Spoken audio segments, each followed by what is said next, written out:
Hey everyone, today we're diving into an incredible story of resistance that you've probably never heard about. In the early 1900s, a 70-year-old Giriama woman named MEKATILILI WAMENZA became a powerful symbol of anti-colonial struggle in Kenya. Imagine standing up to an entire colonial system when most people would have given up.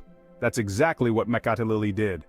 She led her people in a remarkable rebellion against the British Imperial East African Company, challenging their oppressive tactics like forced labor, hut taxes, and the destruction of local trade. At the Kaya Fungo, a sacred gathering place, she used traditional rituals like the Kifudu funeral dance to unite her community and swear oaths of resistance.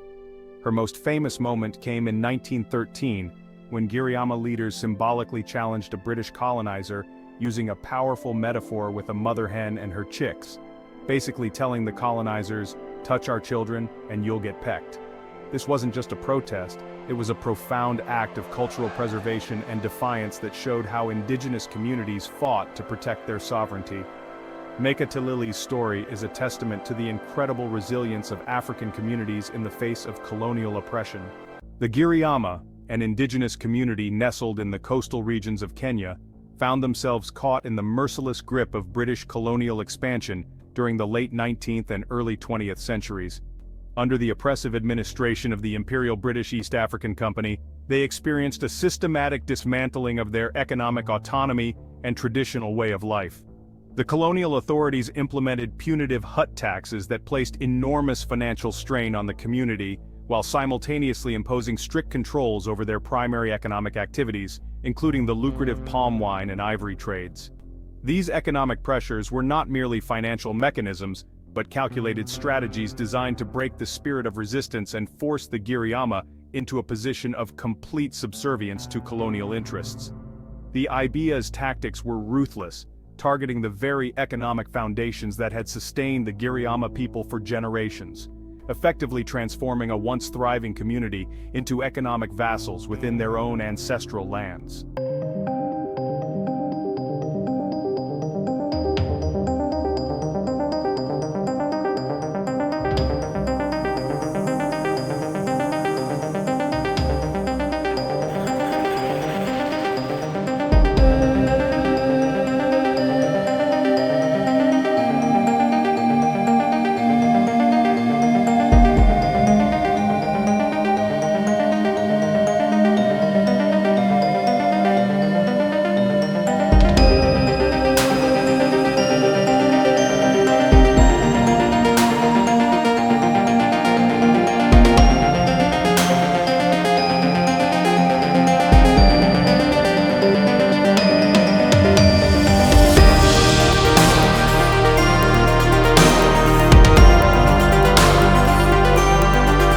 Act of symbolic resistance, the Giriama people orchestrated a profound confrontation with British colonizer Arthur Champion in August 1913, employing a poignant metaphorical challenge that spoke volumes about their unwavering commitment to protecting their community.